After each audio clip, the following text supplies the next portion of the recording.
Good afternoon, each one of you. I'm happy to receive the visitors from the friendly COMESA countries and our dear leader from COMESA and every one of you who is here. I'll stand here on behalf of my sister, the big minister, Beta Mongi Akena, who can't join you, but she asked me I can read her speech. I added a few things, but all I can say is I'm glad to join you today. We are proud to associate with you at all times because I work directly under you. You are my bosses. So the delegates from Africa, the COMESA-friendly nations, the executive of committee. I've seen all the executive members here of our own National Youth Council, the media fraternity, and everyone. I'm glad to join you this afternoon.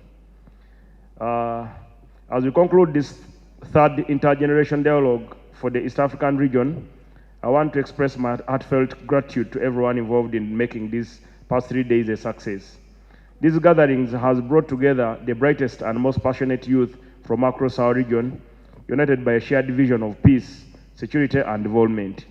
The theme of this year's dialogue, from leading to learning, education as a catalyst to advancement of youth, peace, and security agenda, could not have been more fitting. Education is not only an individual right, but a societal imperative, crucial for long-term stability and progress of our nations.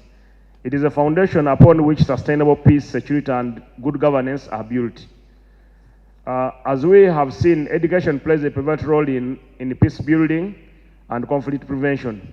A report by United Nations Development Programme, UNDP, found that the youth unemployment is one of the drivers of instability in conflict-prone regions, with 75% of unemployed youth globally living in fragile context. That without quality education, young people are left vulnerable to exploitation by extremist groups like Al-Shabaab and the others, and deprived of their opportunities they need to contribute positively to the societies where they come from. In Uganda, we have made significant strides in improving access to education, with gross enrollment rates in primary education reaching over 95 in recent years. However, that access alone is not enough. Quality education that equips young people with relevant skills in the 21st century, particularly in governance, technology, entrepreneurship, conflict resolution, is essential to sustain peace in our region. In addition, we shall have a challenge of retention. Retention is extremely critical. We have also reminded during this dialogue that inclusive education is key to lasting peace. According to World Bank, women make up only 39% of labor force in sub-Saharan Africa. Despite the huge population, this disparity in economic participation reflects broader inequalities that extend into decision-making spaces, including peace and security initiative. Uganda remains committed to addressing these inequalities. We have made concerted effort to increase gender parity in education, and 52% of our university students are now women, compared to 29% a decade ago. This progress must drive the inclusion of women, marginalized groups, in a peace-building process. Without full gender equality, we cannot expect to achieve sustainable peace we seek. Commitment from government of Uganda as government, Uganda reaffirms its dedication to the youth of this country and the wider East Africa region. We will continue to invest in education as a tool for peace and development. We're also strengthening youth participation in national decision-making process. We are working closely with our partners to ensure Uganda's education system not only prepares students for workplace, but also empowers them to be active contributors to peace, security agenda.